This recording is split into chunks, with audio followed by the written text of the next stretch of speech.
Today's guest is a performance-driven business strategist and influential change agent for over 20 years of proven accomplishments.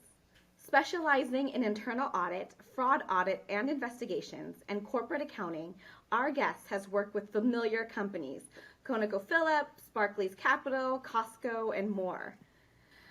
I'd like to welcome the founder and managing partner of Verracy, Mary Breslin. Hi, Mary. It's great to have you on today. Thank you for having me, Michelle. It's a pleasure to be here. Let's take a few minutes and can you tell our audience your story and a little bit about your background? Sure. So I pretty much am a career internal auditor. I did spend a little bit of time in accounting. I have multiple accounting degrees, but I am really what you consider a lifetime auditor.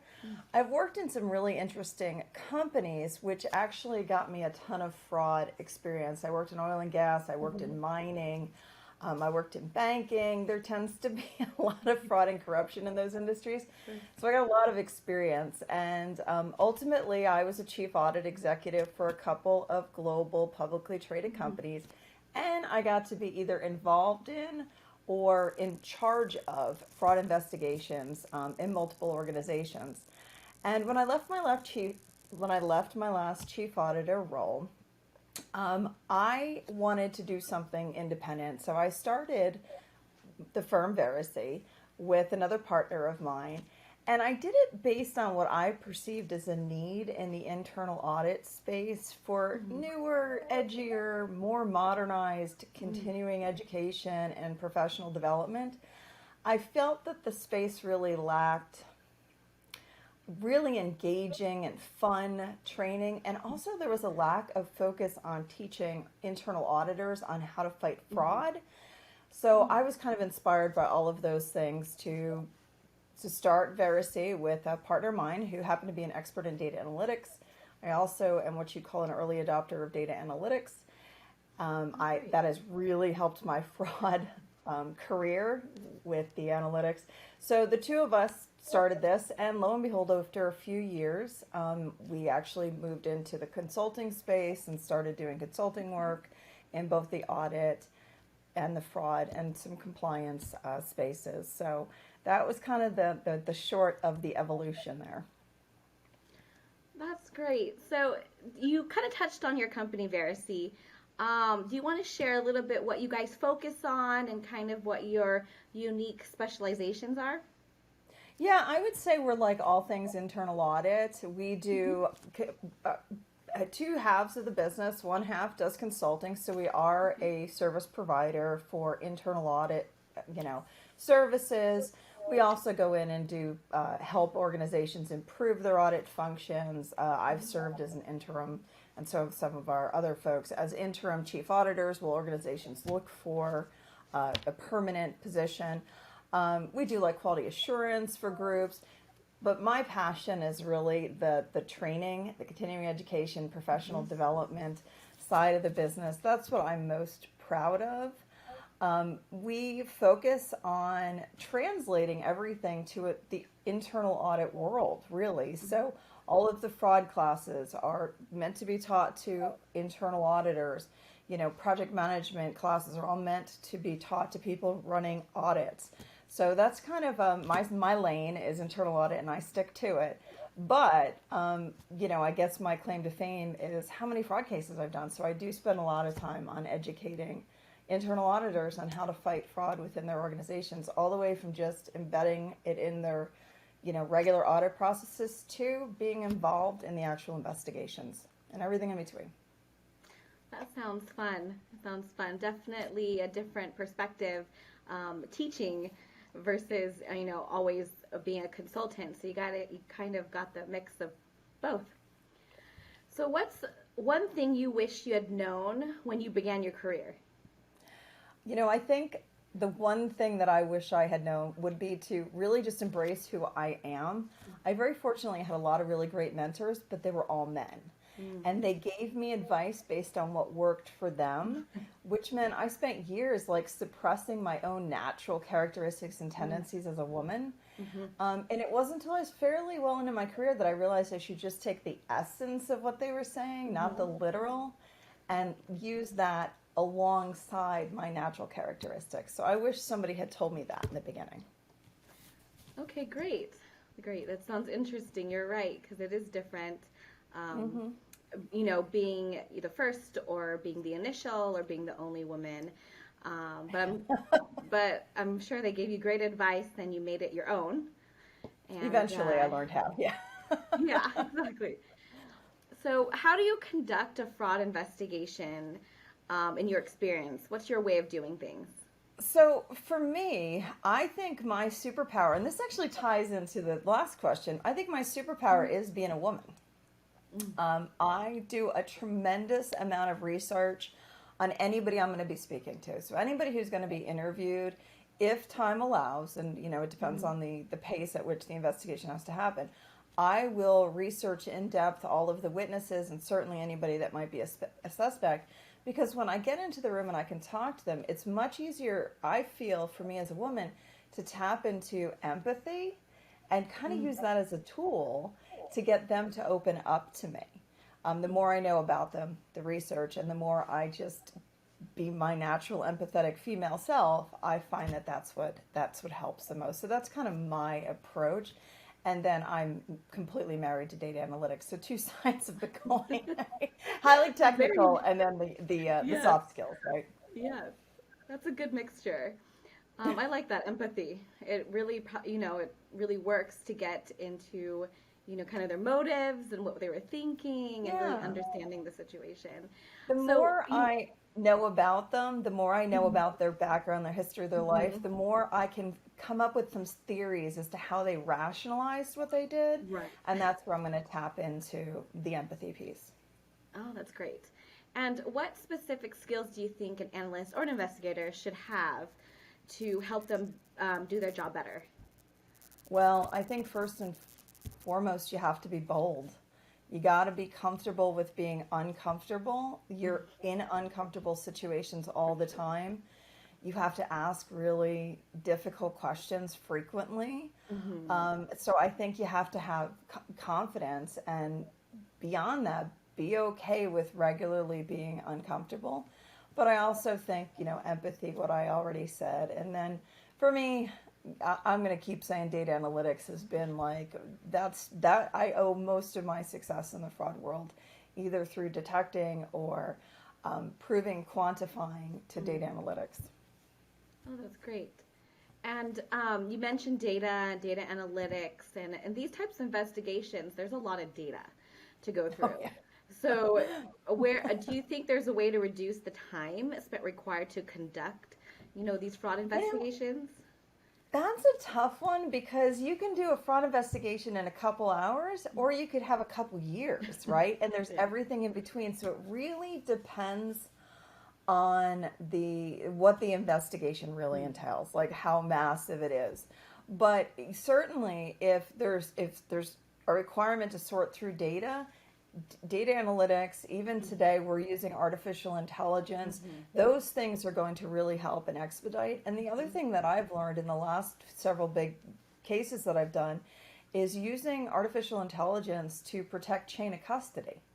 Having a hands-off approach to the data analysis and stuff, and letting the systems do the work, letting bots move everything around prevents human error. And you can record those things, and I think that for me expedites the post period where you have that review from the forensic folks and the experts at the authority level or at the insurance level, depending on what route you're going. They always review all of the work that you did.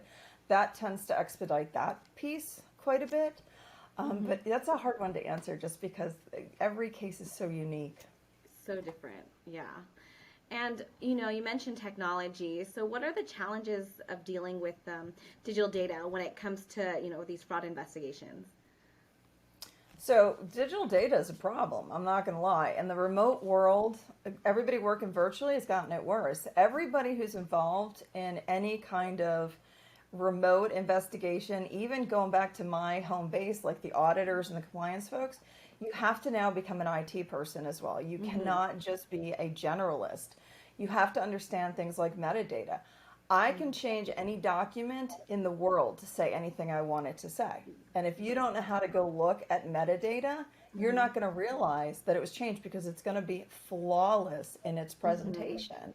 And now that we're relying on electronic back and forth, I think that that has become even more crucial in investigations and in ensuring you are looking at what you think you're looking at. Absolutely. Absolutely. And what is one thing you would want to change about the fraud investigation industry if you had all the resources in the world? The good guys should get paid more. That's a good one. The reason the fraudsters do what they do is for the money, right? Yes.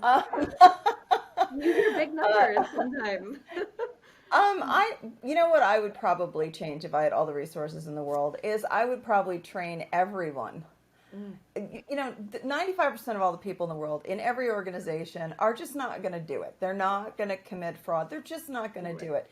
If we could train every single person that is one of those good people, that 95%, on how to fight fraud. I mean, I was on Nextdoor, the Nextdoor app, looking at all the bad advice that people were giving each other over how to protect themselves from phishing. Like phishing attacks, people just don't have the knowledge, whether it's within the organization or personally. If there was unlimited resources, I would have everybody in the world get fraud awareness training. That's a good one because I think people just need to know, just need to know, especially even email. There's, some people just need to know what not to click and what not to answer and things like that. What is the most interesting case so far? And what is the biggest takeaways that you can share with our listeners?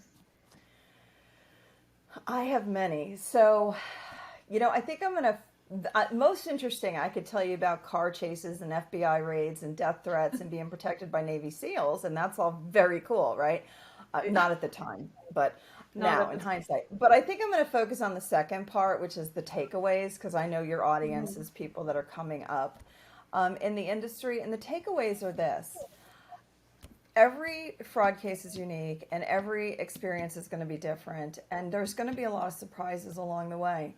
And you're going to lose some. I had a case in Peru which was ironclad. It was absolutely ironclad.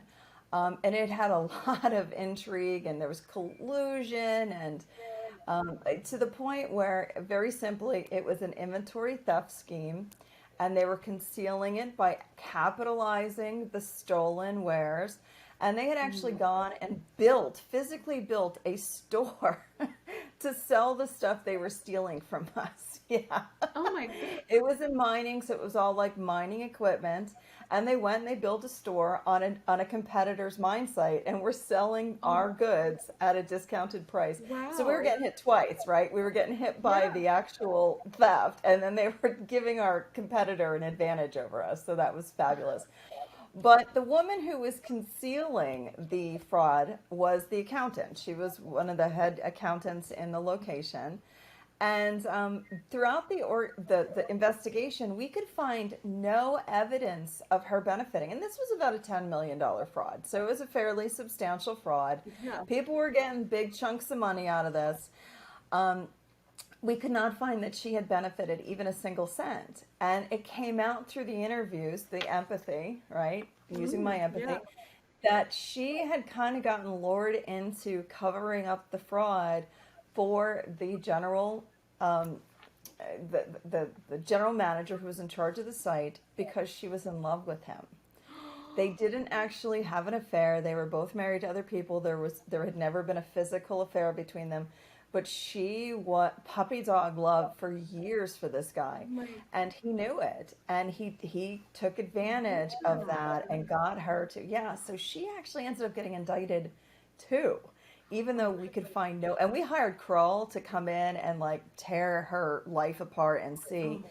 Nope. She told me she didn't get anything, and I believed her at the time. But then we went the extra length and looked for something, found nothing.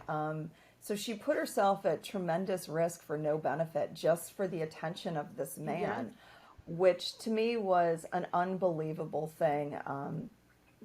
There was a lot of lessons learned, a lot of red flags in hindsight that we took away from that. I remember sitting down with a witness who was furious at what was happening. He was the head of maintenance, and the money that they were using to capitalize was coming out of budgets that were meant to be used to improve drill rigs. And the drill rigs were breaking down, and he was having to fix them like MacGyver with gum and string, duct tape. Yeah. And he thought he worked for the most irresponsible, cheapest company in the world, that we would put people's lives at risk. Yes. Mining is extremely dangerous. Dangerous. And not give him money to repair the rigs. And I was like, I can't believe, that you felt this way. Why didn't you call the whistleblower hotline? And he said he did. And this was a big lesson learned for me. He had called 3 separate times, and he needed to report in Spanish, and he was put on hold until they could get a native Spanish speaker on the phone. And we had hired one of those big third parties because we're a huge global company. We needed 20 languages.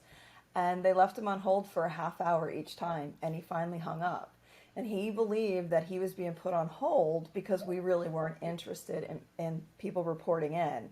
So that was a huge eye-opener for me. And now I know, and I preach to everybody that will listen to me, when you test your hotline, you have to test all the languages. You have to test all of the wait times. It had never crossed our mind that something like that would happen. Never crossed And here's my the mind. sad takeaway. I worked for a couple of years, about 2.5 years, with the prosecutor's office, and I had it takes a village to do these cases, right? I had my own in-house general counsel, multiple members of our general counsel working with us. I was the expert witness, but I had my technical accountants, my forensic accountants. Then I had my court-appointed forensic accountants and my court-appointed interpreter. And the week of the trial, the week that it was meant to start, we were scheduled to spend 3 days with the prosecutor. He was going to run me through the paces, right? Make sure I was, ready to sit in the box and be asked all the horrible questions that I was, people try and tell you don't have the credentials to do the work you did and all that good stuff, because those are fun times. Oh, that's another lesson learned, kids. When you get to the box, when you become an expert witness, the first couple hours is all about them trying to prove that you're not an expert and you You're should not be with them. qualified. So be prepared for that. Oh, geez. But the prosecutor made us wait. We got there on a Monday, and we were supposed to start with him at 8 a.m. And we were still waiting for him by lunch. And you're kind of who knows what's going on in a prosecutor's office. Yes. So we were patient, and he finally, and there was 6 of us there to do this. He finally shows up and says, and we're sitting in a foyer, on a wooden bench, all lined up, my team and I. And he comes in, and I'm sitting directly next to my court-appointed interpreter, who I've spent quite a bit of time with at this point. It's been years we've been meeting and stuff. And he says, we are going to dismiss the case.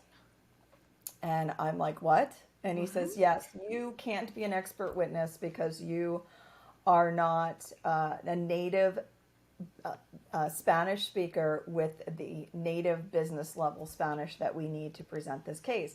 And he says this to me as I'm sitting next to my court-appointed interpreter. So she's like, what the? And he's very gruff, and he basically lets us out. Later, it came out that he had been waiting for the bribe to process through his bank. So the case never did go back to court, but he was punished. I think he lost his license, but we never did make it back to court. So those 7 folks that had been indicted ultimately did not have any penalties in the end. At all? So wow. The moral of the story is, it's being a fraud investigator is kind of like being a heavy hitter. You're going to get a lot of at-bats.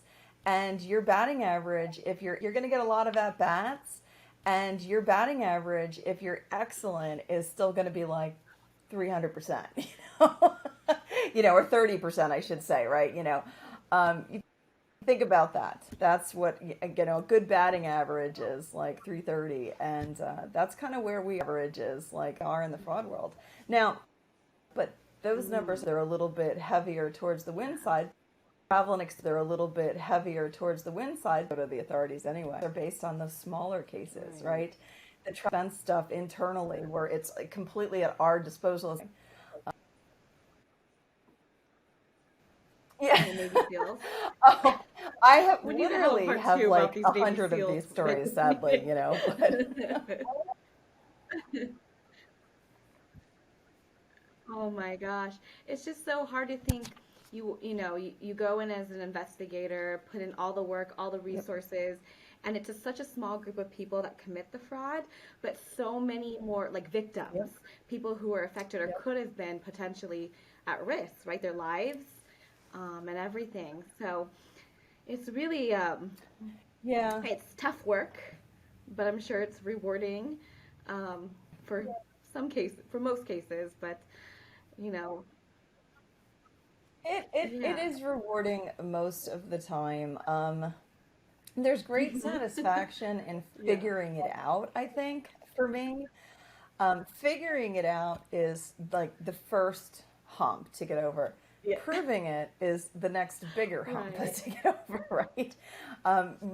You'll talk to many fraud examiners who will say, Hmm. you knew it happened.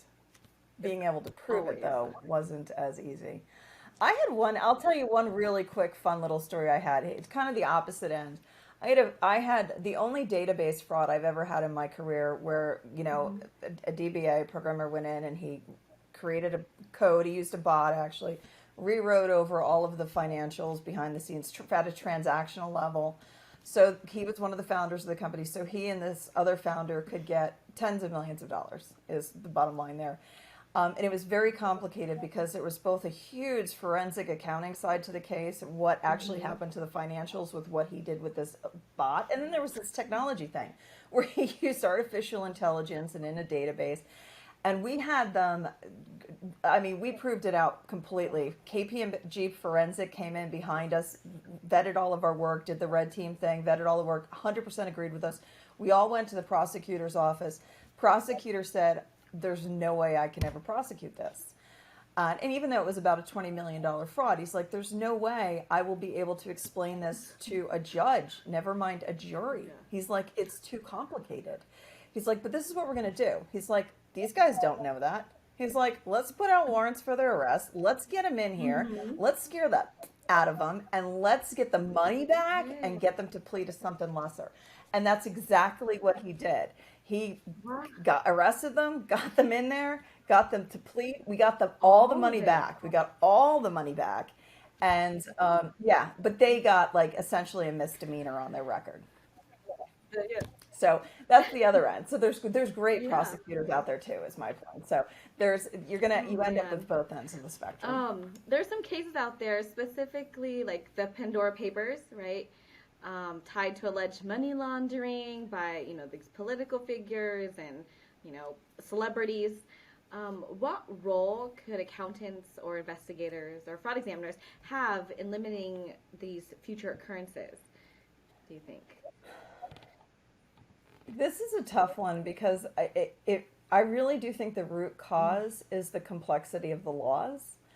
I think that especially in our society, our systems are so Mm-hmm. bizarrely complex that it creates the opportunity for these types of things to occur. And as far as the accountants and the investigators, you've got two buckets here. Mm. Some of the Well, accountants are the problem, right? yeah. So they're not going to help, right? They're the ones that are facilitating these things illegally for their clients for return, like for the money they're getting paid to do it. Um, as far as investigators, the only way for us to really help is to just very, very tenaciously go after these folks. White collar crime for too long has resulted in no penalty or very little penalty to people too often, and it's Mm-hmm. for a long time crime paid, right? And so I think at least white collar crime paid.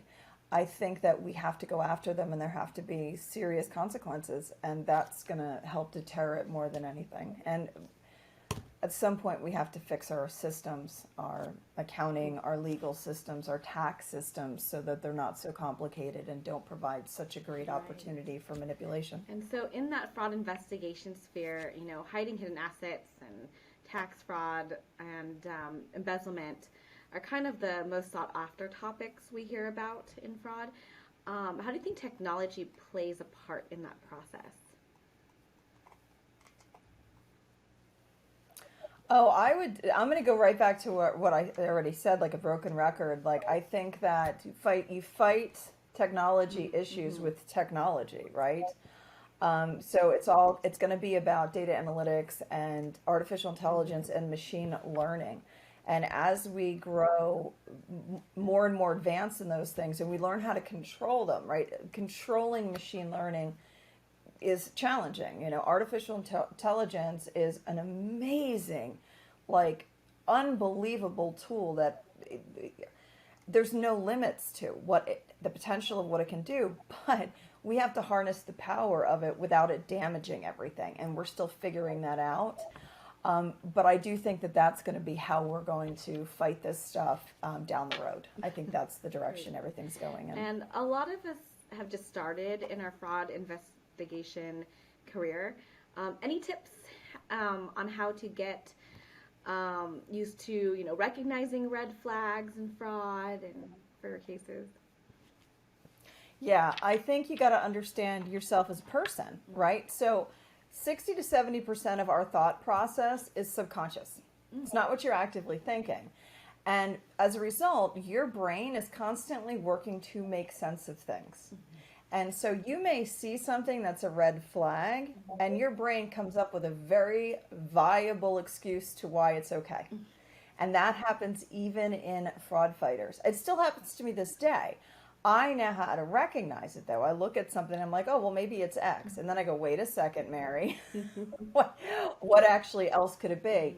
Because we have all of these cognitive biases that are always at play. There's our experience, right? When you're fighting fraud, it's almost a certainty that you're looking at something you probably haven't experienced before in your career when you're at the start of your career.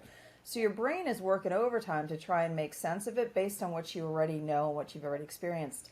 And even seasoned fraud fighters will miss things because of that, what's going on in their subconscious, right? So knowing that that's happening is important, because then you can start to break down what might be happening subconsciously. Okay, why am I assuming that, the manager was told it was okay to do this, right? And that's when you start to realize, hey, what I'm seeing truly is a red flag. You don't want to get in your own way from seeing the red flags. I think that's the hardest thing at the beginning. Good advice. And what advice would you give other professionals just entering this domain? Be curious and be bold. You have to be both, right? You can't be successful as a fraud examiner without both curiosity and the ability to be bold, right? Be willing to be uncomfortable often, right? As you develop your skill, every single fraud case I get into, I get uncomfortable because I have to ask people really awful questions. That's going to make them really uncomfortable. And because I am an empathetic person, whether they're the suspect or just witnesses, I know I'm making them uncomfortable with those questions. And so you can't skirt the hard questions because they're uncomfortable. So you got to be bold and you got to be curious. That is great advice, because you're there to ask the questions, right? And to really dig and find out the truth, or, kind of discover what really went on. So, So, thank you so much. I'm going to make one more comment on that. And everybody needs to know at the beginning of their career that human beings, the average human being, our default mode is to want to like the person we're meeting or interacting with, and we want to believe what they're telling us. That's our natural default mode. right? So we have to understand that that's going on and get past that. That's where being skeptical comes in, right? Like, trust but verify. Exactly, because no one wants to think that this person in front of you did these awful things that you're trying to prove, but in reality, not always the case. So We definitely. almost always like the fraudster. I mean, that's another thing to keep in mind. I've interviewed hundreds, maybe even 1,000 people in fraud cases in my career, and I can probably count on one time how many times, or count on one hand, excuse me, how many times the fraudster was somebody nobody liked. It's almost always the person everybody, no way, not Charlie. We love Charlie. It's almost always the person. So fraud examiners, when you're at the beginning of your career, you got to understand that too. They're going to be likable and they're going to be charming and they're going to be smart. They're not going to be wearing their collar pulled up to here and doing this stuff in a dark alley. No, they're going to be the person who's bringing coffee in for everybody. Oh man, yeah. Well, that's good to know. Got to prepare yourself for that. So, thank you so much. You had some exciting stories. Can't wait to hear more about these Navy SEALs. Oh yeah, that was fun. Yeah, I'm sure it was at the time. All right. All right. So great. Thank you so much. We are so happy to have you on. Thank you for having me.